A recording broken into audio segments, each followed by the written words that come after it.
আসসালামু আলাইকুম, সবাইকে স্বাগত। আজ আমি বানাবো খুবই সহজ একটা রেসিপি, বানাবো সাগুর পাঁপড়। গ্রাম বাংলায় একে সাগুর পাপড়ি পিঠা বলে থাকে। তো এটা হচ্ছে পানি ছাড়া সাগুদানার পাঁপড়। এটাও কিন্তু বেশ মচমচে হয়েছে, তো আমি দুই টাইপের করে দেখাবো। আর এটা হচ্ছে একটু পানি দিয়ে ভেজা ভেজা করে সাগুর পাঁপড়, এটাও কিন্তু বেশ মচমচে। চলুন তাহলে দেখে নিই দুই রকমের সাগুর পাঁপড়। প্রথমে পানি দিয়ে ওয়াশ করে নেব।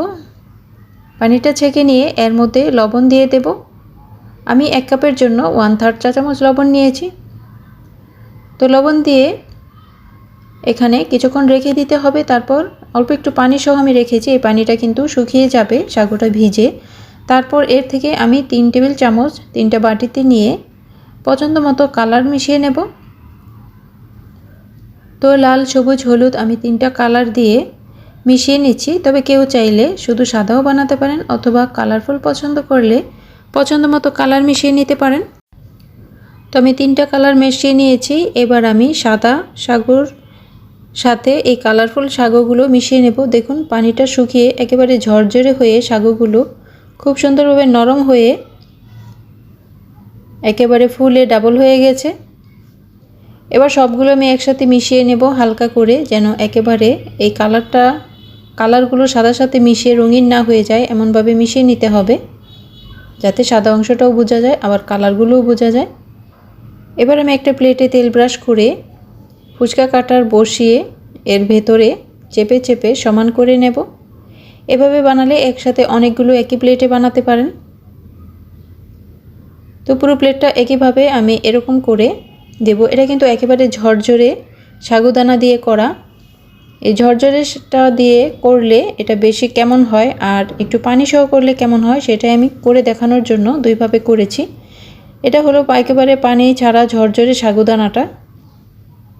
তো একইভাবে আমি আরও একটা প্লেট রেডি করে নিয়েছি, তবে এর মধ্যে আমি কিছু পানি মিশিয়ে নিয়েছি। এটা একটু ভেজা ভেজা আছে, একেবারে ঝরঝরে দানা না।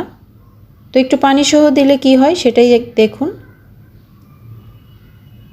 তো এটা সেদ্ধ হওয়ার পর একটুও কিন্তু বড় হয়নি, পাঁপড়গুলো যেমন দিয়েছিলাম ঠিক তেমনই হয়েছে।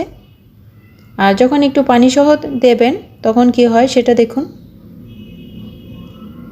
তো সেদ্ধ হয়ে গেলে কালারটা চেঞ্জ হয়ে যাবে, দেখলেই বুঝতে পারবেন। এই দেখুন এটা বড় হয়ে একেবারে ডাবল সাইজ হয়ে গেছে। তো এভাবে বানিয়ে নিতে পারেন, অথবা এরকম কৌটা ঢাকনা নিয়ে ঢাকনার মধ্যে বিছিয়ে দিয়ে তারপর সেদ্ধ করে নিতে পারেন।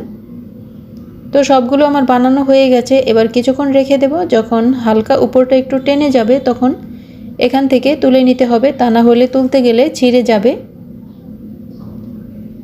পুরোপুরি ঠান্ডা হলে তারপর তুলে নিতে হবে।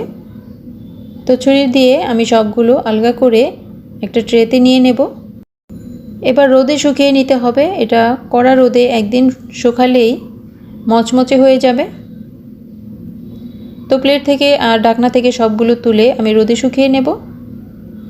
এই দেখুন রোদে শুকিয়ে মচমচে হয়ে গেছে। এভাবে স্টোর করে রেখে সারা বছর খেতে পারবেন। একসাথে জড়ো করে এবার এয়ারটাইট বক্সে ভরে পুরো বছর রেখে খেতে পারবেন। যখন খাবেন শুধু তেলে দিয়ে ভেজে খেতে হবে। আর তেলে দেওয়ার পর এটা ফুলে একেবারে বড় বড় পাঁপড় হয়ে যাবে। এই দেখুন খুবই সহজ আর খুবই মজার এই পাঁপড়গুলো, বা চিপস অথবা পিঠা যে নামেই বলুন না কেন, খেতে খুবই ভালো লাগে। যারা নতুন রাঁধুনি তারা এভাবে বানিয়ে রেখে খেতে পারেন, খুবই সহজ বানানো। আর এগুলো কিন্তু আমি পাতলাগুলো ভেজেছি, একটু পানি সহ যেগুলো বানিয়েছিলাম। আর যেগুলো পানি ছাড়া একেবারে ঝরঝরে সাগুদানা দিয়ে করেছি সেগুলোও ভেজে দেখাবো। এই দেখুন কাঁচা অবস্থায় আর ভাজা অবস্থায় এটা ফুলে ডাবল হয়ে যায়। তো এগুলো হচ্ছে ঝরঝরে দানা দিয়ে করা, এগুলো কিন্তু বেশ বড় হয় না, মচমচে ঠিকই হবে, খেতেও বেশ ভালো লাগবে, কিন্তু সাইজটা ছোট থাকবে। তাই যখনই সাগর পাঁপড় বানাবেন একটু পানি সহ দিয়ে বানাবেন, তাহলে ভাজার পর এরকম ডাবল সাইজ হবে।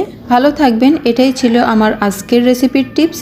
ভালো লাগলে রেসিপি লাইক দিয়ে সাবস্ক্রাইব করে নোটিফিকেশন অন করে রাখুন। আল্লাহ হাফেজ।